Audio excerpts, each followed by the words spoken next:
최악이 그거예요. 최악의 중간 리더가 어떤 사람이냐면 저희가 오늘도 이제 고민 살롱 스트리밍으로 열었고요. 그래서 오늘 고민은 5년차 직장인 분의 고민이에요. 한번 사연을 읽어보도록 하겠습니다. 안녕하세요. 저는 해외에서 물류업계에 종사하고 있는 형편입니다. 제가 근무하고 있는 곳은 최근에 막 신설된 곳이어서 초기 세팅과 운영을 동시에 진행하고 있는 상황입니다. 규모도 나름 커서 직원들은 150명 정도가 일할 예정이고 사내에서도 많은 관심을 받고 있습니다. 저는 나름 이른 나이에 사이트 장이신 팀장님 다음으로 두 번째 의사결정권자인 운영 직책을 맡고 있어 심리적 부담감과 두려움이 많이 있습니다. 기존 계획된 일정보다 더 빠르고 타이트하게 돌아가다 보니 인력이 상당히 부족한 상황이고 기존 계획에 포함되지 않은 수많은 변수들로 인해 운영에 어려움이 너무나 많았고 그로 인해 팀원들에게 어쩔 수 없이 희생과 헌신을 강요하게 되면서 팀원들의 육체적, 정신적 스트레스가 상당한 상황에 놓여 있습니다. 평소 이형 유튜브를 많이 보면서 리더로서 어떻게 행동해야 되는지에 대한 끊임없는 고민과 노력을 했었는데 막상 리더로서 팀원들에게 희생을 강요하면서 그 어떤 보상도 줄 수 없다는 사실이 제 자신을 무기력하게 만드는 것 같습니다. 고객사의 갑질적인 계획 변경, 인력 부족 등으로 인한 합리적인 이유를 찾아보려고 하지만 궁극적으로는 중간 리더인 제가 팀원들에게 적절한 방향성을 제시해주고 있는가에 대한 질문에 명확한 답이 없다고 느낍니다. 하루하루 그날 불을 끄는 데만 집중하고 정작 프로세스나 정책, 전략, 방향성 등은 떠오르지 않아 고민이 많습니다. 팀원들도 굉장히 헌신하고 있지만 많이 지쳐있고 그들에게 어떻게 보상해줄 수 있을지에 대한 아이디어도 떠오르지 않습니다. 정리하자면 예상치 못한 환경적인 요인으로 부딪히는 상황에 리더로서 어떤 노력을 해야 하는가, 직원들의 희생과 헌신을 어떻게 보상해줄 수 있는가 부분이 가장 큰 고민입니다. 또한 중간 리더로서 팀장님을 어떻게 보좌하면 될 수 있을까도 고민입니다. 이렇게 사연을 보내주셨습니다. 네, 사연을 들어보면은 중간 리더십의 어려움을 많이 이야기를 하고 있는 거죠. 네. 사실 중간 리더십이 제일 어려운 사람들인 것 같아요. 기업이 클수록 중간 리더들이 많죠. 보통은 팀장,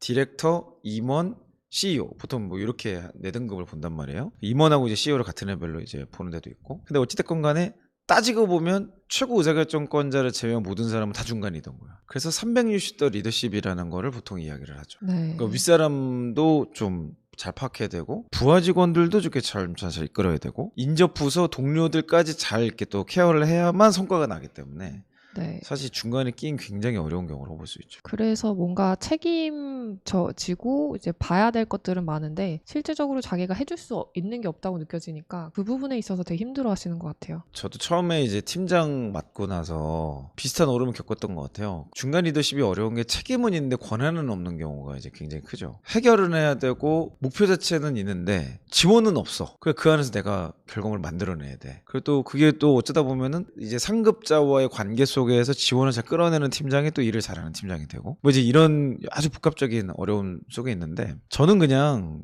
이것저것 생각하지 말라고 좀 말씀드리고 싶어요. 특별히 초기 팀장일 때는 그럼 이것저것 생각하지 말고 뭘 생각해야 되나요? 유일하게 성과 내는 거. 성과. 네. 저는 그렇게 극복했던 것 같아요. 이 리더십이라는 게 다 단계가 있거든요. 주니어 분들이 저희 채널에 구독자분들이 많으신데 주니어 분들도 이거 좀 생각을 하셔야 되는 게 우리 팀장님의 레벨이 어느 정도냐, 이분이 진짜 지금 전략을 막 수립할 수 있는 정도의 레벨이냐, 아니면은 그냥 자기 거 하나 이렇게 잘해도 감지덕지인 상태냐, 아니면 정말 잘 캐퍼 이미 이 사람의 능력은 이미 그걸 넘쳐. 그래서 여유 있게 막 핸들링하는 분이냐.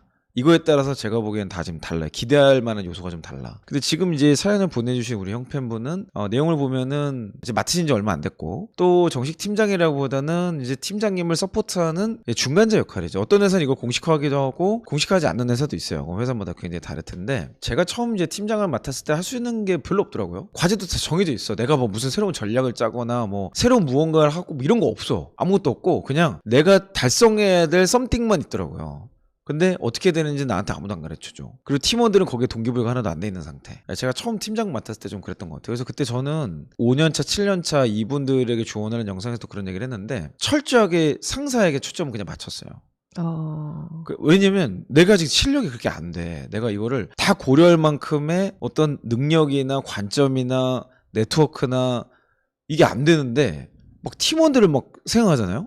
그러면 내가 너무 무능해지는 거야. 그러니까 내 시야의 거의 대다수를 상사한테 딱 포커스를 하고 상사가 이거를 지금 해결해야 될 텐데 라고 하면은 그냥 무조건 달성을 해내는 거예요. 팀원들하고도 거기에 관련된 얘기밖에 안 했어. 근데 그러면 이제 좀 되게 너무 비인격적이라고 생각될 수 있잖아요. 네. 근데 진짜 재밌는 게 그 당시에 처음에 제가 팀장 맡아서 팀원들도 상태가 별로 안 좋았어요. 근데 제가 어쨌든 그 과제를 해결하겠다고 진지하게 달려들고 팀원들하고 그것에 대한 아이디어 회의를 하고 제가 할 수 있는 최선을 다해서 진정성 있게 막 제안을 하고 이러다 보니까 팀원들도 결국에 나랑 그 고민을 같이 할 수밖에 없더라고. 그 고민을 안 한 사람은 다 나갔어요. 우리 팀에서.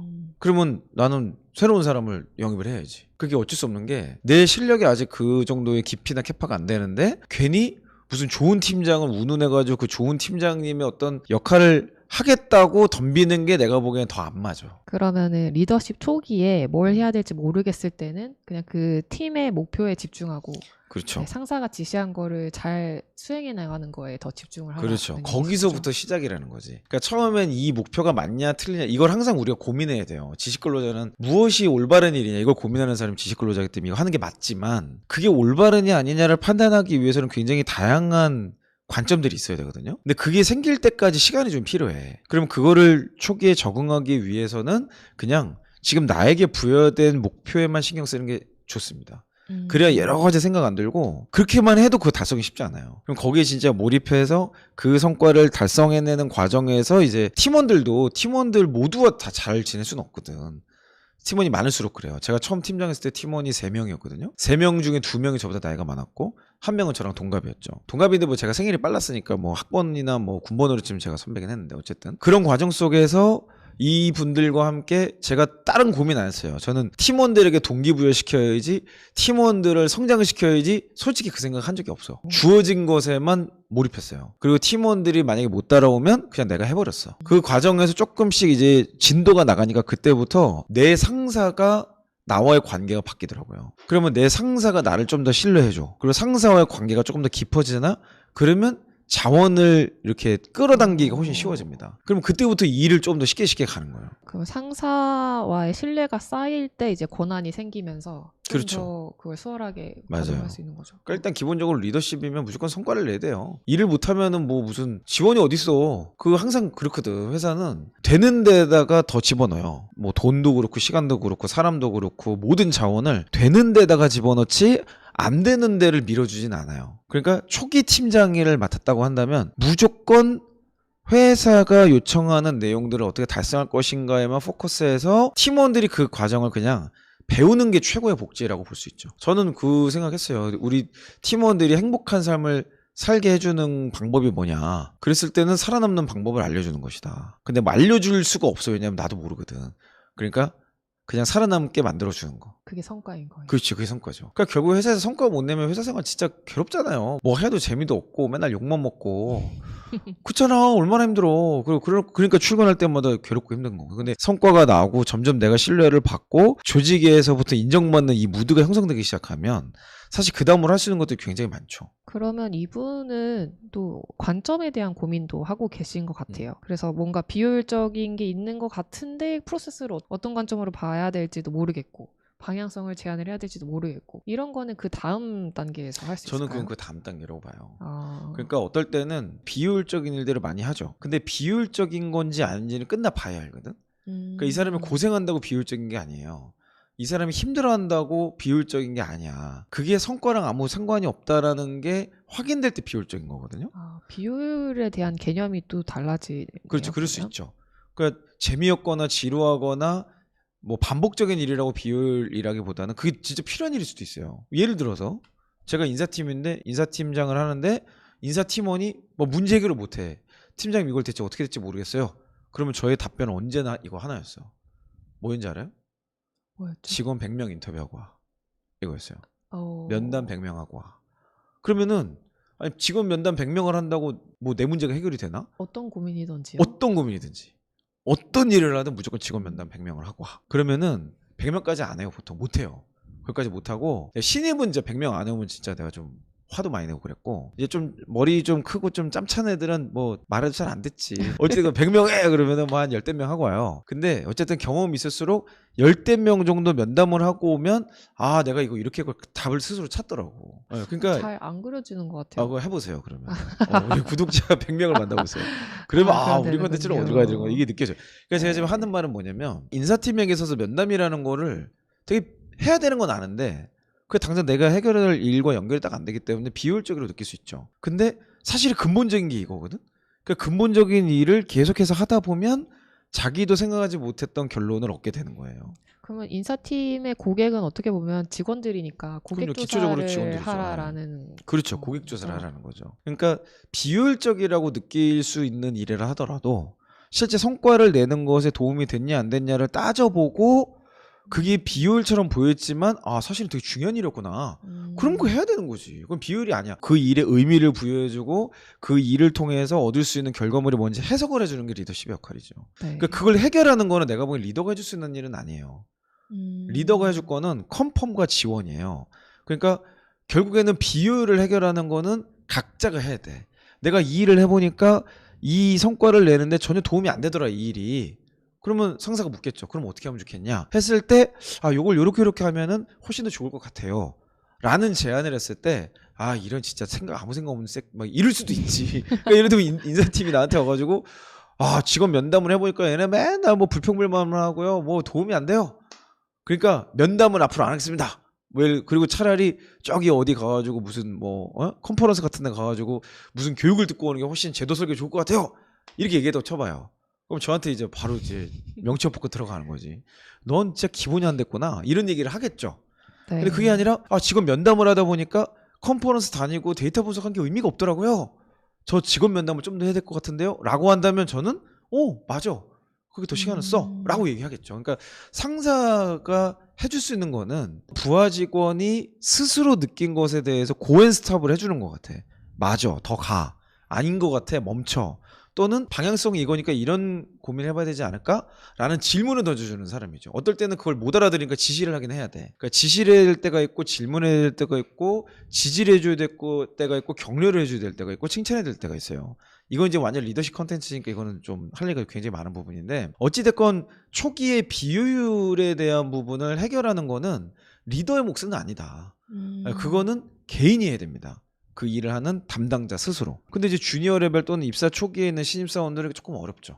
근데 어쩔 수 없어요. 그건 개고생 좀 해봐야 돼. 그 사람들이 개고생을 하고 그것도 이제 쳐 맞아봐야 이거 가면 안 되는 거 까불면 안 되는 거 이걸 아는 거거든. 그러니까 해봐라 하고선 이제 조언을 해줘요. 피드백을 도와주긴 해야죠. 네. 영 잘못 땡기려고 하거나 시간이 지나도 못 알아들으면 좀 티칭을 해줄 필요는 있고. 그러면은 이형님이 다시 정리해주신 비효율이란 개념이 비효율은 성과가 나지 않는 방법이 그렇죠. 비효율적인 네, 거고 이제 그거에 대한 개선은 실무자가 이제 각자 개선을 해야 그렇죠. 되는 건데 그거의 개선점을 찾을 수 있는 관점을 주는 게 리더십이 할 그렇죠. 역할이다. 그리고 기준을 제시하는 거. 기준. 이거는 쓸데없는 일 같은데 그걸 통해서 뭘 얻으려고 하는 거야.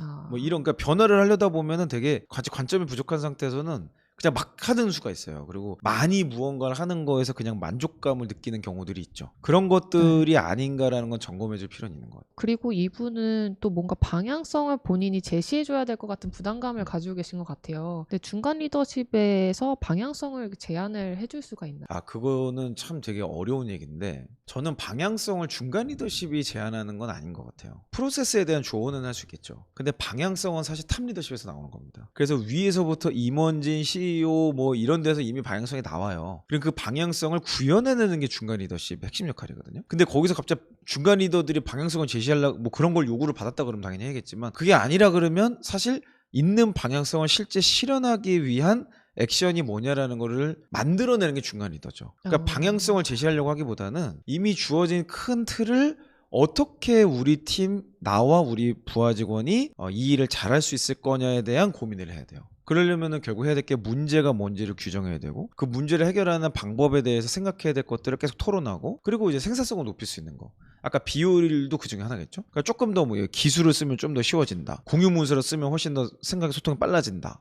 뭐 화상회의를 자주 하자라든지 뭐 아니면 출장 가는 거를 뭐 이런 식으로 바꿔보자라든지 그런 프로세스상의 개선을 하는 게 중간 리더십의 핵심적인 역할이라고 할 수 있겠죠. 그리고 의사소통을 조금 더 명쾌하게 해주는 거. 그래서 제가 4P라고 얘기하는 거가 그냥 다 그거예요. 문제 해결, 생산성, 의사소통. 이 세 가지만 포커스하면 돼요. 중간 리더십은. 근데 중간 리더십에서도 상위 레벨 디렉터 이상으로 올라가면 이제 그때부터는 전략과 큰 방향성, 철학에 적합한가 이제 이런 것들을 다 따져봐야 되는 거죠. 그래서 저는 중간 리더십이 너무 방향성을 고민할 필요는 없을 것 같고 아마도 사연을 보내주신 우리 형팬분이 말씀하시는 방향성이라는 거는 아마 선후관계 그리고 뭐부터 해야 되냐 이걸 한번 해봐라. 이런 건데 사실 여기에 핵심이 뭐냐면 이게 이제 일 잘하는 중간 리더와 그렇지 못한 사람의 큰 갭인데 일을 잘하는 중간 리더십은 이미 이렇게 일해야지가 머릿속에 있어요. 그러니까 팀원한테 야, 너 일단 이거 좀 하고 있어. 이해 못해도 그냥 지시를 정확하게 내려요. 일단 하고 있어. 그리고 내가 저기 갔다 올 때 나한테 이거 보고해줘. 하고서 일 시켜놓고 나는 딴 사람이 또 다른 거 하다가 다시 와서 야, 어떻게 됐어? 그거 확인해보고 이걸 조합을 그 사람 머릿속에 하는 거예요. 그러니까 방향성이라는 건 결국에는 이 사람이 해올 시간을 고려해서 미리 업무를 던져줘야 돼. 업무를 던져주고 거기다 구체적인 지시를 해줘야죠. 내가 이걸 시킨 이유는 이거 해야 되고 이걸 통해서 내가 저기 갔다 올 거거든. 그럼 저기서 확인한 거 가지고 맞춰볼 거니까 이거 한번 찾아봐. 그리고 혹시 중간에 이런 부분이 있는지부터 조사해봐. 예를 들면 이런 오더를 내려놓고 다른 사람하고 또 일하는 거. 그러면 동시에 여러 가지 일들을 할 수 있어요. 그걸 이제 마치 저글링 하듯이 능수능란하게 다루는 게 초급 리더십이 숙련되면 생기는 그 정도의 레벨이라고 볼 수 있죠. 그러면 그 그림을 그리고 있다라는 게 되게 중요할 것 같은데 그 그림을 그리지 않고 그냥 위에서 오더를 내리는 대로 그냥 지시를 하고 그러는 중간 리더십도 꽤 많을 것 같거든요. 대부분이 그렇다고 봐야죠. 네. 굉장히 무능한 사람들이라고 봐야죠. 곧 잘리겠죠. 그러면은 중간 리더십으로서 그림을 그리려면 네. 어떻게 해야 되나요? 그거는 상사의 생각을 읽어야 돼요. 아. 흔히 행간을 읽는다고 하죠. What, why, how 세 개를 얘기하는데 why에 대해서 해석을 해야만 그게 풀려요. 대체 왜 이런 말도 안 되는 지시를 하는 거야? 대체 왜 이 짓을 하는 거야? 이거를 팀원의 입장에서 생각해보고 우리 상사 입장에서 생각해보고 고객 입장에서 생각해보고 뭐 대표 입장에서 생각해보고 여러 가지 생각을 해봤을 때 이것 때문에 하는 것 같다. 그걸 내 나름의 정리를 해서 내 상사에게 또 물어봐야죠. 팀원하고 얘기하기 전에 이미 이런 거를 정리하고 나서 팀원하고 만나야 되는 거야. 그러니까 자기도 정리 안 된 거를 팀원들한테 업무 지시를 하려고 그러니까 팀원들은 일대 혼란이 생기고 본인도 막 그 안에서 막 힘든 거지. 그 고민이 될 때 정리가 될 때까지 생각 정리를 해야 됩니다. 그리고 조사도 해야 되고. 그거의 차이가 엄청 크겠네요. 그렇죠. 그냥 상사가 이거 해봐 그랬다고 네 알겠습니다 하고 앞에서는 네네 해놓고 와가지고 야 이거 우리 팀장이 미쳤나봐 막 이러면서 야 말도 안 돼 야 이게 말이 되냐 막 이래가지고 최악이 그거예요. 최악의 중간 리더가 어떤 사람이냐면 상사 욕하는 사람이에요. 이거 진짜 최악입니다. 최악. 그게 진짜 재밌어요. 내가 상사 욕을 하잖아요. 그러면 내 부하 직원은 내 욕을 합니다. 이게 진짜 그 내리사랑이야 이게 내리사랑. 진짜 이게 그래. 그러니까 저도 상사가 이해 안 될 때 있었죠. 당연히 있었지. 그럼 항상 나는 기본적인 마인드셋을 어떻게 했냐면 내가 이해를 뭘 못하고 있는 걸까를 계속 점검했어요. 이걸 알려면 어떻게 해야 될까? 그러니까 실제로 상사는 아무 생각 없이 나한테 지시를 한 거일 수도 있죠. 근데 아니야 뭔가 뜻이 있는데 내가 이해를 못한 걸 거야 라는 전제를 가지고 고민하는 거예요. 그래야 풀려 이거는. 그래야 풀리고 내가 생각한 정리를 우리 상사에게 얘기를 했을 때 그 상사가 아이 그거 아니고 이렇게 얘기해 줄 수도 있고 내가 정리한 얘기를 제시했을 때 상사가 그거 아니야 하든지 아니면 맞아 그거야 이렇게 하든지 상사 머릿속까지 정리해 주는 게 이 중간 리더의 역할인 거야. 상사가 시킨 대로 그대로 그냥 나에게 오더를 했을지라도 그렇지. 그거의 이유까지도 찾아줘야 되는. 그렇지. 너무 어렵네요. 어려워요. 그러니까 리더십이 어려운 거야. 그래서 높은 연봉을 받고 희소한 인재가 되는 겁니다. 커리어의 획을 긋는다는 건 다 거기에요. 그러니까 내 상사의 생각까지를 고민할 수 있는 사람이라면 고객의 고객을 이해할 수 있겠죠. 고객들의 생각과 고객들의 관점을 조사하는 것과 분명히 가능할 수 있겠죠. 그러니까 이게 의사소통이라는 건 결국에는 얼마나 고객 관점을 갖고 있냐 그리고 고객 관점에서 해석을 해낼 수 있냐의 싸움이라고 볼 수 있는 거예요. 자주 만나는 내 상사도 해석 못하는 사람이 어쩌다 한 번씩 만나는 고객을 어떻게 해석하겠어요. 굉장히 어렵죠. 그러니까 고객이 지금 어렵다고 하시는데 예를 들면 이런 거예요. 귀걸이를 예를 들어서 산다고 칩시다. 그러면 귀걸이를 사는 사람들이 누구야? 누군가는 예뻐 보이고. 그렇지 예뻐 보이고 싶은 거잖아요. 그러면 그 사람은 또 누구에게 예뻐 보이고 싶은 걸까? 이것까지 생각하면 잭팟이 터지는 거예요. 그게 고객 관점이에요. 그러니까 귀걸이를 사는 사람 그 사람이 이런 걸 예뻐할 거야 이런 거 예뻐 요게 이제 하수들의 생각이고 그 예쁠 거에 의미를 부여하려면 그 사람이 누구에게 잘 보이고 싶어 하는 거냐 그 상황을 염두에 두고 TPO를 고려한 디자인을 하면 딱 씬에 맞는 고객들은 열광하게 되는 거죠. 그러니까 상사를 생각하는 사람이 고객의 고객까지 생각할 수 있게 된다 뭐지 이런 의미고 B2B 영업이나 B2B를 기본적으로 하시는 분들도 그 B2B는 그 바이어나 담당자지만 그 사람은 결국에는 그 회사의 고객이 있는 거거든요. 그러니까 그 회사가 단순히 그 회사 담당자가 좋아하는 걸 맞추면 안 되고 이게 진짜 하수하는 영업 이 B2B 영업의 전형적인 특징이고 그게 아니라 그 사람이 성과를 낼 수 있는 이 고객의 특징의 변화가 뭐냐 이걸 고려한 제품을 제안하고 영업을 들어가면 처음엔 이 사람이 이해 못할지라도 이 팀이라고 하니까 잘 되네? 이러면서 이게 막 계속 시너지가 나는 거죠. 비교할 수 없는 신뢰 단계로 들어가는 거예요. 그러면 사실 영업이라 할 게 더 이상 할 게 없죠. 그 뒤에 신뢰관계 한번 딱 생기면 그 뒤로는 뭐 어떻게 하면 좋겠어요? 라고 먼저 이렇게 제안을 하니까. 그러면 인정받는 리더십이 되려면 진짜 몇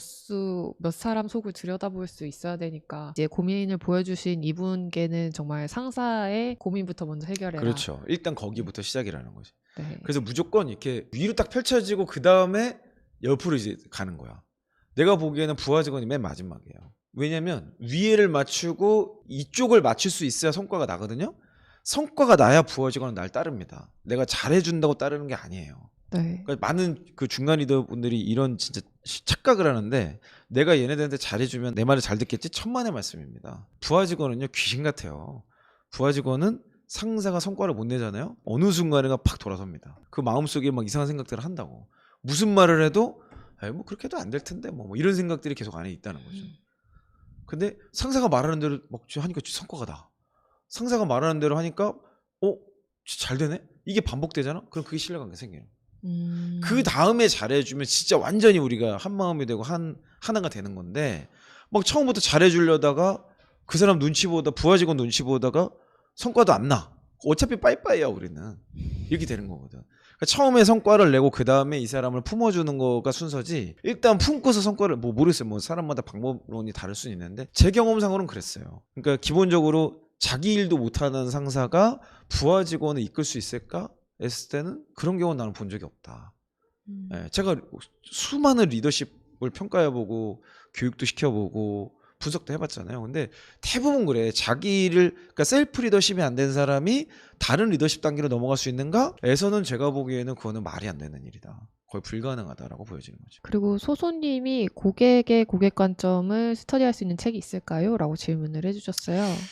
그거는 뭐 책은 제가 지금 딱 떠오르는 건 없어요. 근데 사실 거의 대부분의 경영 관련된 이 서적들은 다 이 개념을 얘기하고 있어요. 그래서 뭐 굳이 책 한 권을 추천하자면 드러커의 자기경영 노트? 거의 모든 게 그 안에 정수를 정수거든. 자기경영 노트를 읽어보셔라. 네, 그거는 조금 어려울 수도 있을 것 같기는 한데. 그렇죠. 나중에 또 북클럽에서 한번 좀 해봐야죠. 저랑 같이 읽으시면 이해가 잘 될 겁니다. 당장에 9월 북클럽이 지금 신청을 받고 있으니까 그거부터 벌써 많이 신청들을 하셨다고. 네, 많이 신청하셔가지고 그때도 지금 저희가 디즈니 리더십 수업이라는 책으로 9월 북클럽을 진행을 할 예정이니까요. 리더십에 고민하시는 분들은 특히 초급 리더십을 고민하시는 분들은 같이 참여하시면 많은 도움이 될 것 같습니다. 리더십을 해야겠다고 생각하시는 분들도 미리 보는 게 좋죠. 네. 그리고 그 책의 내용을 보면 셀프 리더십부터 시작하거든요. 그러니까 셀프 리더십에 고민이신 분들은 미리 들으시는 게 좋을 것 같아요. 그러니까 저는 제가 리더십에 대해서 신입사원 때부터 배웠어요. 요즘에는 잘 모르겠어요. 근데 저는 어쨌든 신입사원 때부터 리더십과 CEO의 개념을 그때부터 배웠는데 그때는 하나도 이해를 못했는데 수년이 지나고 제가 그 위치를 가니까 조금 생각이 나더라고. 그래서 이거를 그때 가서 이거를 리더십을 연습한다? 제가 보기엔 너무 늦어요. 그리고 그럴수록 진동의 기간이 길어집니다. 이게 힘든 기간. 처음에 리더로 딱 세워졌을 때가 제일 힘들거든요. 그때 이거를 줄이려면 미리 그 상황을 시뮬레이션하고 계속 고민하고 생각할 필요가 있다. 그러면은 대략 기준을 정해주신다면 한 몇 년 차부터 좀 리더십에 대한 고민을 해야 될까요? 저는 만 1년 지나면 그때부터 봐요. 1년 지나면. 1년 지나면 바로. 만 1년 때까지는 좀 적응이 필요한 것 같고 그때부터는 이미 사실 크고 작은 리더십의 단계로 넘어갈 거예요. 그러니까 내가 말단 직원이라 하더라도 고객을 서포트해야 되는 상황이 생길 수도 있고 협력업체를 핸들링해야 될 수도 있고 크고 작은 권한들이 조금씩 생길 거거든. 그러면 그때부터는 사실 리더십으로서의 작지만 리더십으로서의 역할을 해야만 그 다음 단계가 갔을 때 그러니까 점점 어려워지는 거거든. 이게 위로 올라갈수록. 그러니까 전문가인 거지. 그러니까 전문적인 기술도 갖춰야 돼, 의사소통도 해야 돼, 리더십도 발휘해야 돼, 전략도 발휘해야 돼. 막 이런 여러 가지가 다 종합적이기 때문에 위로 올라갈수록 어려운 거거든요. 최대한 빨리 준비를 시작하는 게 좋아요. 조기 교육 같은 거라고. 네, 여기 서모님도 그냥 3개월만 매니저 일을 대행하기로 했다가 6개월이 되고 아예 그냥 자기가 맡게 됐다고 어느 순간 예상치 못하게 이렇게 해서 너무 떨린다고 댓글에 남겨주셨어요. 떠실 거 없어요. 그냥 같이 그냥 이형 열심히 들으시면 됩니다. 최소한 열심히 들으시면 앞으로 제가 리더십 컨텐츠를 계속해서 좀 이렇게 이야기를 나눌 거기 때문에 그 맥락에서 잘 그냥 따라오실 수 있지 않을까 그런 생각이 드네요. 그래서 오늘은 이렇게 마무리를 하겠습니다. 네, 인사할까요? 네, 여러분 오늘 하루 화이팅 하십시오. 이상 이형이었습니다. 수고하셨습니다. 바이.